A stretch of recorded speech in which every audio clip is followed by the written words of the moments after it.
Hello, everybody, and welcome to our session on Pathways to the PhD.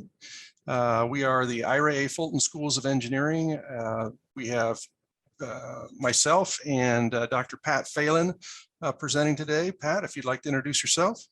Sure. Hi, I'm Pat Phelan. I'm a professor of mechanical engineering. I'm also the assistant dean for graduate programs in engineering. Okay, and I'm Mike McBride, and I direct outreach and student recruitment across the Fulton Schools of Engineering. So just to give you a quick overview of our schools of engineering, plural, you can see those long names in the middle of the screen. Our schools were organized differently than most every other engineering school you might be looking at across the country. These schools are meant to organize academic programs in such a way that both our faculty and our students can get opportunities to get sort of unsiloed and work together on research and teaching. So from left to right, our School of Biological and Health Systems Engineering, meaning primarily biomedical engineering. All things computing, our School of Computing and Augmented Intelligence. So everything from computer science to computer systems engineering, engineering management, industrial engineering, etc. School of Sustainable Engineering and the Built Environment, all things infrastructure, civil engineering, construction engineering, environmental engineering, and also construction management. And then in our School for Engineering of Matter, Transport, and Energy, where our Assistant Dean Pat Phelan, who's with us today, is working out of, aerospace, mechanical engineering, material science engineering, chemical engineering. So that would be our SEMPTE school. The School for Electrical, Computer, and Energy Engineering, primarily our electrical engineering programs and our computer engineering programs. And then the final two schools are located on our Polytechnic campus. We have two campus locations where we position our research and our academic programs, and these two last schools are at the Polytechnic campus. The others are at the Tempe campus. So our newest school is School of Manufacturing and Systems and Networks. So manufacturing engineering, systems engineering. Polytechnic school houses a number of programs, inclusive of systems engineering and other programs. So next. So in terms of PhDs, this slide may be helpful, and maybe you looking around and identifying a program that is meaningful to what you might want to pursue down the road. From here, what I'd like to do, and by the way, point out those websites at the top for you to get further information about the programs and application and all the steps leading up to your arrival to pursue a PhD. Can be found there.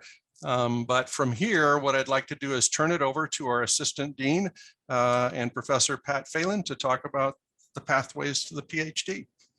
Thank you, Mike. So it turns out there are three different ways to get to your PhD degree, starting from the bachelor's degree. So the one at the top is the BS Direct to PhD. And so this is a route taken, especially in some programs. For example, in chemical engineering, this is the ordinary way by which students get a PhD.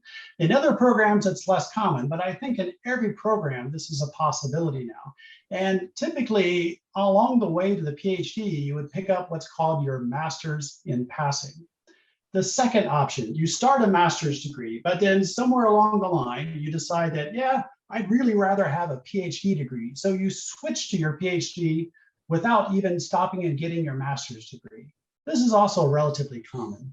And then finally, what I would call the traditional approach, you finish a master's degree, then you apply to a PhD program, and then you start your PhD program. So that means after your master's, you pick up your master's degree before starting your PhD. And so I'm going to talk about each of those in a little bit more detail. So let's start with the BS Direct to PhD. So what are some advantages of this option? Well, it might be a really good option if you already know upfront that, yeah, I want to get a PhD, so I don't want to waste any time with a master's or whatever. If that's your goal, then this might be a good option for you. And it may as well decrease the total amount of time required to get your PhD degree. And that's especially the case if you're going to stay at your undergraduate university. So in other words, if you start with your bachelor's degree at one university, you remain there for your PhD, that might be your fastest route to a PhD. Finally, as a PhD student, you're likely to be financially supported, whether as a research assistant or as a teaching assistant or perhaps with a fellowship. And we'll talk a little bit more about that as well. But the disadvantages, well, of course, if you're starting your PhD degree with only a bachelor's degree, you're going to have less experience compared to somebody else who's starting with a master's degree. So it might be a little tougher right at first. And in general, once you start a PhD program, it's not easy to change university. So if you're thinking about, well, I'd like to go to a different university, if you're in the middle of a PhD program, it's relatively difficult to do that. Second option, start your master's, but then switch to the PhD. Again, what are the advantages here? Well, a lot of people find out that, once they start their master's degree, that after all, they'd rather have a PhD. And especially that this happens when you meet a professor whose research you're interested in. And especially if that professor says, well, I've got this grant that can support a PhD student, but I need you to switch from your master's degree to the PhD in order for you to get support. So if that's the case, that might be a good option for you. By starting with the master's degree, it does give you a chance to learn more about that university, about that program, and especially about the faculty and what they're doing for research before you make that multi-year commitment to pursue a PhD degree. And then once you switch to the PhD, you're likely to be financially supported. Disadvantages, well, those colleagues of yours who started and finished the master's degree while you switched to the PhD, they're going to enter the job market sooner than you, right? Because they're going to graduate probably a couple of years, if not more, ahead of you. Again, as a master's student, it's likely that you're not going to be financially supported. So that part of your education, you're probably going to have to pay for yourself. And again, it's difficult to switch universities once you begin your PhD.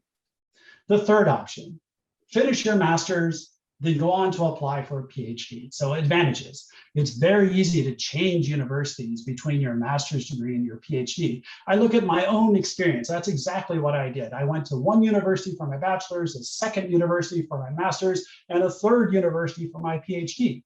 If that's important to you, and it was to me, all right, then this is the way to go. Another advantage is after you finish your master's, a lot of people then stop for a couple of years. They work for a couple of years, that way they can earn back some money. And then when they start their PhD, they have not only a master's degree, they also have some work experience as well. Disadvantages. If you go to especially different universities for each degree, it may well take you a bit longer to reach that PhD compared to, say, if you started at one university and went direct to the PhD from your bachelor's degree. And again, your initial graduate studies as a master's student will likely not be financially supported. So something I've mentioned here, master's in passing, you might be wondering, what is that? So this is a pretty common option among almost all PhD programs. So if you're pursuing a PhD directly from your bachelor's degree, you have this option of picking up a master's degree along the way. And generally speaking, there's no additional coursework required for that. So in other words, they're going to apply the same coursework that you're using for your PhD. They're going to apply some of that for this master's in passing. And the third bullet point there is that it does give you an option to stop before completing your PhD. So things happen in life, and for many reasons, people choose not to finish their PhD, whether it's temporarily or even permanently. And so if there's a master's in passing, that gives you an option. You can back out, you can get that master's degree, you can go on with your life, and then you still have something to show for your time where you were actually trying to get your PhD, but you do have that master's degree. So financial support. Obviously, this is very, very important. And most PhD students get some kind of financial support, whether it's as a teaching assistant or perhaps as a research assistant. And so teaching assistantships, or TAs, are shown on the left-hand side. It's pretty much like what it sounds like. You're going to be helping out in the classroom or in the laboratory. Perhaps you're going to be running a recitation section. Only under rare circumstances would you actually be teaching, let's say, an entire class. That almost never happens, by the way. On the right-hand side, we have research assistantships, or RA. So this, of course, means you're going to be working on research. And in fact, most PhD students are supported as RAs, as research assistants. And so these are based upon funds, grants that faculty bring in. And most of the money that faculty bring in fact, go to support PhD students in the form of research assistants.